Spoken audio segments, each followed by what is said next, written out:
Hey guys, and welcome to a battle featuring the Viking leading the forces of the Greenskins up against Leonard Bow here and the Lizardmen, who definitely suit the map River and Maxon, so they're clearly defending their homeland against the Greenskin incursion. Should certainly be some fun stuff overall. It's a pretty interesting matchup.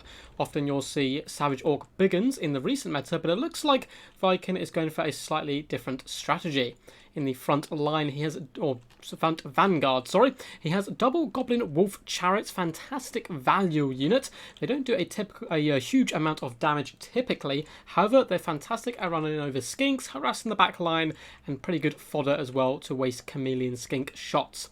Now for his front line, he does have the 8 Pigaloons, which are the regiment of renowned fanatics, mixed in with some orc boys, as well as some more goblins. So incredibly cheap and cheerful front line, just going for a bit of width and hoping for skink opponents, as Saurus would certainly be able to tear through that front line dangerously quick.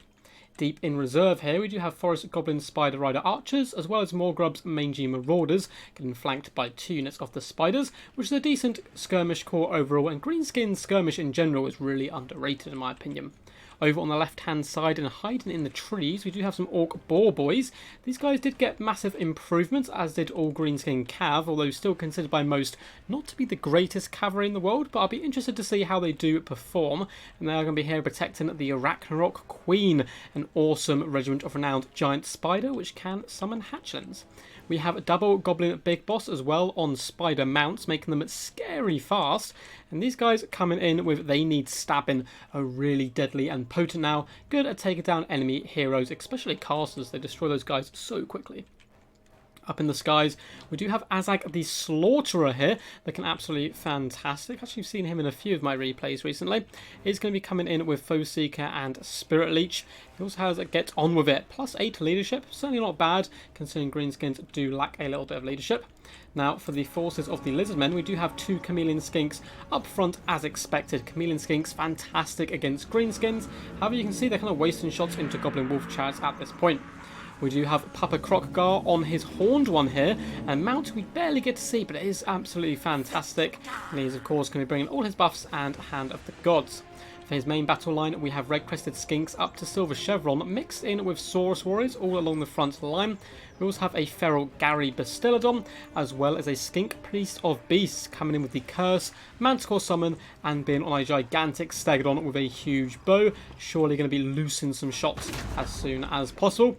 And then we see one fly through the air, and it looks like it comes up a little bit short, unfortunately, but pretty fun build overall. Looks like we have 1 unit of horned ones as well, hiding in the trees. Very expensive cav, can certainly swing an engagement in your favour. I don't think they're quite as cost effective as Cold One Spear Riders personally, but at the same time they look so awesome. I wish I took them a little bit more often. So a little bit of light skirmishing here as the Goblin Wolf Chariot is going to be loosing a few shots into Krokgar, who does dart back quite happily, just dodging those shots for now. And to be honest, they're not really going to be able to do any damage. These guys really just want to hop on top of these Chameleon Skinks and run them over. However, it looks like those men are pulling back Krokgar a little bit. If I was these Wolf Chariots, I would be darting on top of these Chameleon Skinks as quick as possible. But once again, it's just a good waste of ammunition. You can see the Greenskins not even really wanting to advance at this point, thinking they're getting pretty good value from wasting these shots. However, the Chameleon Skinks don't have amazing targets across the board, apart from Azag up in the sky. Shooting goblins and orc boys isn't really very efficient overall. We do have some wolf chariots who have looped up and around the back here. They've been getting consistently shot down by the skink priest, who has wasted a lot of ammunition on these guys, but at the same time it has taken out a couple of models, and the horned ones are going to be bursting from the trees here as well and swarming this poor one Goblin Wolf Chariot there who did get caught.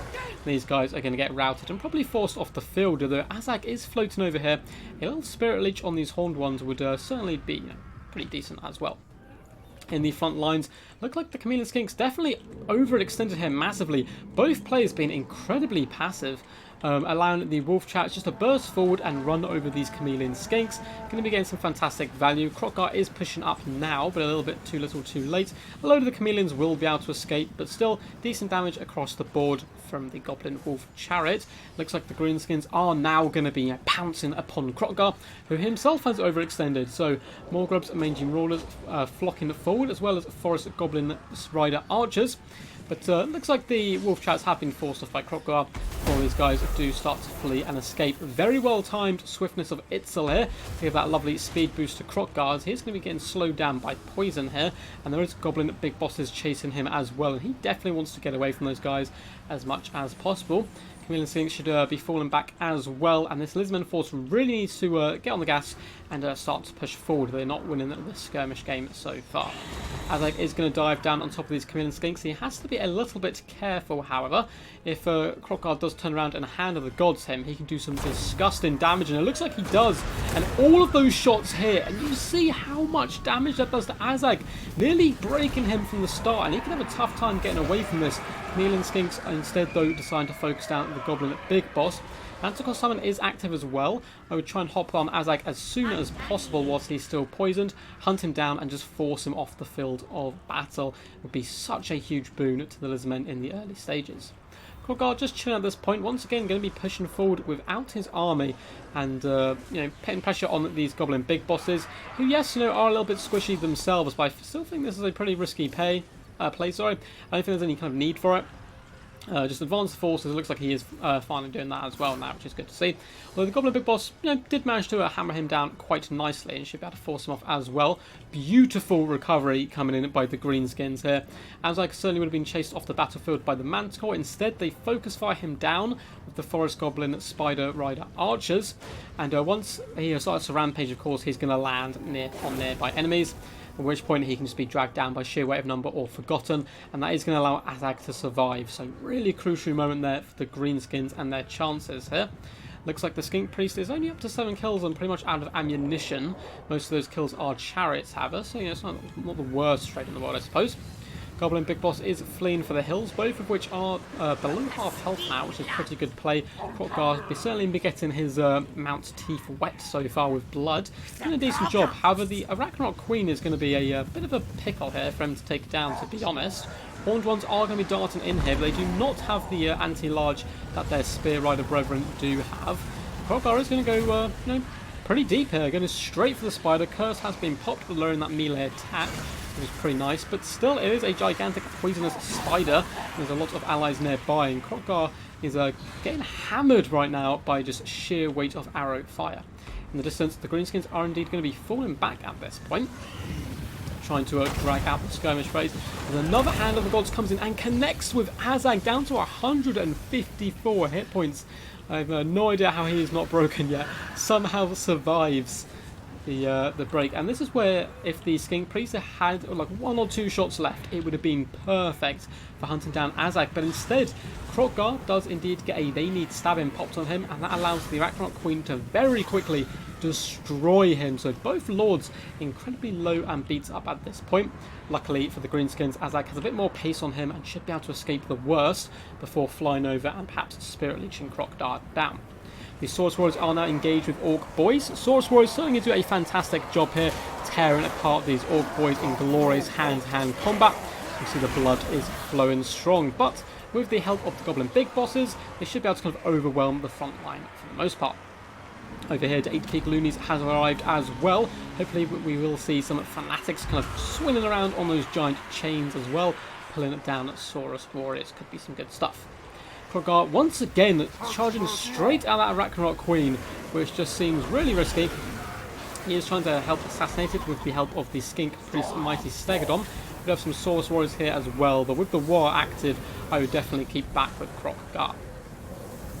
Looks like Chameleon Skinks are going to be falling back on this left-hand side, chased down by some Spider Hatchlings who they themselves have broke as well. Saurus Warriors now starting to get overrun just by the sheer weight of number here, as well as the power of the War. Gary is trying his best, pushing through some Orc Boys in the centre pocket as well. Some of those Chameleon Skinks just need to try and get 1 or 2 volleys left on Azag, and he will be going down. Somehow Kroq-Gar is standing firm here, and going toe-to-toe with this Arachnarok Queen. I do hear a Manticore Summon. Probably going to be worth dropping down on this Queen to finish her off, as he has already sacrificed a hefty toll to bring it down. With Kroq-Gar, looks like he is going to be falling here down to 185 health, which certainly isn't good for him. The Greenskin Horde do manage to hammer this left-hand flank and push through very effectively. Going to be overwhelming and swarming the remainder of the Lizardmen. However, if Azag does go down here, if that Manticore can catch him just for a second, or some Chameleon Skinks can get a lucky blow dart shot, this Skink Priest of Beast is certainly going to be a nightmare to deal with. Curse is popped, lowering the speed and damage of these Orc Boar Boys, allowing the Skink Priest to fend them off quite comfortably before turning to its true prey, the Ragnarok Queen. In the back line, it looks like the Feral Manticore has given up the chase of Azag, and Azag is incredibly fast on his wife, and that's one of the reasons he's one of the most powerful flying lords. He certainly wants to dart down as soon as possible, of course, as it is a summon. It looks like it is going to focus down the Orc Boar Boys, which isn't a bad idea at all. Getting rid of their mobility could be really helpful. The Ragnarok Queen still going strong despite the amount of magic damage or magic debuffs she has taken. The Skink Priest trying his best to bring down this mighty spider. In the back lines, Orc Boys are forced off by a handful of Horned Ones, as well as Red-Crested Skinks here. Horned Ones not performed too bad this game, nothing too crazy either, just doing decent damage across the board. A unit of Red-Crested Skinks, who is either kind of returned from chasing a unit, or simply from a deep reserve, are going to be popping back to the main fray as well. The balance of power is quite heavily in favour of the Lizardmen here. Skink Priest of Beast is a really nice pick on top of this stag line. You don't get to see it terribly often, as the Skink Priest is such good value on foot, but I think the Giant Bow certainly can help, up to 33 kills as well, not doing too bad. Saurus Warriors are going to get overrun here, which is unfortunate for them. Good old doggos, or wolves, sorry, are going to be charging into the back lines and just chucking a few of those guys to the ground before letting the spiders get in here, poison these guys, and then hopefully swarm them down. Morgub's Mangy Marauders are going to be running after the Feral Bastillon, it looks like, and trying to force off the Red-Crested Skinks and save the Orc Boar Boys, which would be a really nice play. As the Morgub's Mangy Marauders are incredibly fast, should be able to catch up here and force back the Red-Crested Skinks, and a war has been popped once more. Now, is this Ragnarok Queen going to rally? Her leadership is up to 5, and there she goes. She does indeed rally. We do have Red-Crested Skinks fleeing before the might of some Orc Boys. Not a bad idea while war is popped. Of course, the Skink Priest is just going to stand and fight this instead, ramrodding friend and foe alike to the ground there, doing pretty decent damage and terrifying a lot of the enemy. So it looks like Azag did in fact break at some point and force himself off the field. I don't think he landed and did any damage, and I don't see a giant wyvern body anywhere. He was kind of running this way originally, so it looks like his leadership did just give out as the battle went on and the balance of power went against the Greenskins, which is really unfortunate for them, as Azag floating around right now, dropping Spirit Leeches on the Skink Priest would be fantastic. Red-Crested do advance here, going to be swinging their mighty maces around, trying to clog down the Forest Goblin Spider Rider archers. And, you know, they are going to be up for the task, although they've been swarmed pretty heavily, so the Papa Skink Priest is going to float over here as well. Over in the distance, good diligent play by these Morgub's Mangy Marauders. Going to be easily cycle charging the Red-Crested Skinks to death and finishing off the Gary as well, who are, 29 kills, didn't do too bad, nothing too fantastic either. Chameleon Skinks here simply running away from goblins as well. I assume their skirmish mode is still kept on, but not too bad, still relatively close. I just can't see the Greenskins bringing down this Skink Priest of Beasts, to be honest. 3,900 health is certainly tasty in the late game, and all that's left for the Greenskins is a few broken kind of units, a little bit of ammunition left on the Ragnarok Queen, and perhaps if they can rally around her, poison the mighty beast and allow it to drag it down, maybe with some rear attacks, possibly there is hope, but it's looking pretty rough at this point. Goblin Wolf Chat simply fleeing and using up all their ammunition. Good play though by Viking coming in here, isolating Saurus Warriors who have been left alone, and this is what both players should be doing, trying to consolidate their forces in the late game, save forces where you can, and hunt on their weak enemy prey. At this point, I think the Lizardmen should definitely give up the chariot play, and Gary, who fled all the way this way, has fled all the way back. You should certainly get on top of him, try and save him, as he's still a powerful beast coming into here. So yeah, move all these forces back and fend off the Morgub Mangy Marauders. Looks like the Skink Priest really wants to push those chariots off the field, and now they're gone, he can turn back to his priorities. So I'm going to fast forward the game a little bit here, as it looks like it's going to be a little bit Benny Hill for a while. But the Lizardmen forces are regrouping. Certainly want to be pushing on here and trying to save the Feral Bastillon, I think. The spider does start to waver simply by the presence of the mighty Lizardmen. Nice summon of spider hatchlings, but the Lizardmen are simply going to crush them. But I suppose it does stop them from saving their friend a little while longer, who's taking consistent damage and hits here. And we're going to see the return of Gary.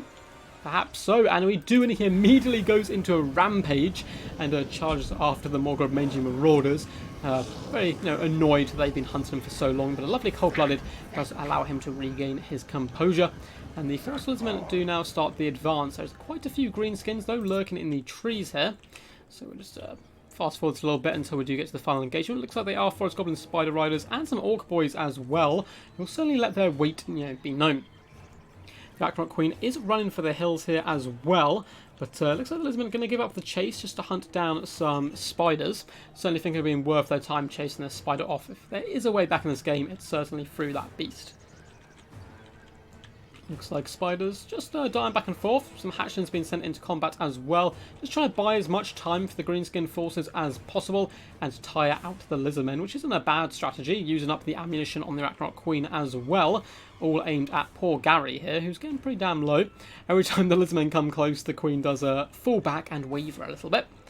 But yeah, Lizardmen moving where they should do now. They need to obviously fend off attacks when they do come. At the same time, pressuring this main blob can be pretty decent stuff. And the Queen has an absolute ridiculous amount of ammunition left, so it's going to be pestering, launching shot after shot in here, doing some pretty decent damage. But it looks like the Skink Priest had enough of this. Going to be charging through his goblins, and with glorious spouts of blood foaming all over the place, they are going to be flung. But once again, the Lizardman player has been a little bit susceptible for this all game, has overextended once more, allowing the Feral Poseidon and Red-Crested Skinks to be left behind, which will allow the Ragnarok Queen to capitalise on this situation, hunt down the Feral Poseidon. Looks like finish off Gary here, which is pretty dangerous stuff. Balance of power does pull back to the middle because of this. And the Skink Priest fighting for his life now against the world.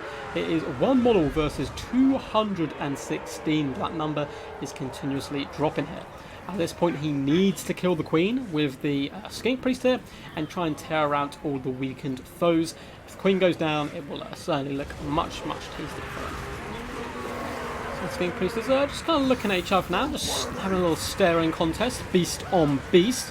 But neither seemingly wanting to strike each other. It looks like there's a couple of wolves actually blocking the way. But a big old slap does come in now on the Ragnarok Queen. But it looks like the Skink Priest, cold-blooded, is active, should keep him going. The Ragnarok Queen is shattered, but somehow the Skink Priest routes. That's insane. Why on earth did it rout? Balance of power was relatively even. It was still had a decent amount of health and had just killed the Queen and had cold-blooded pops.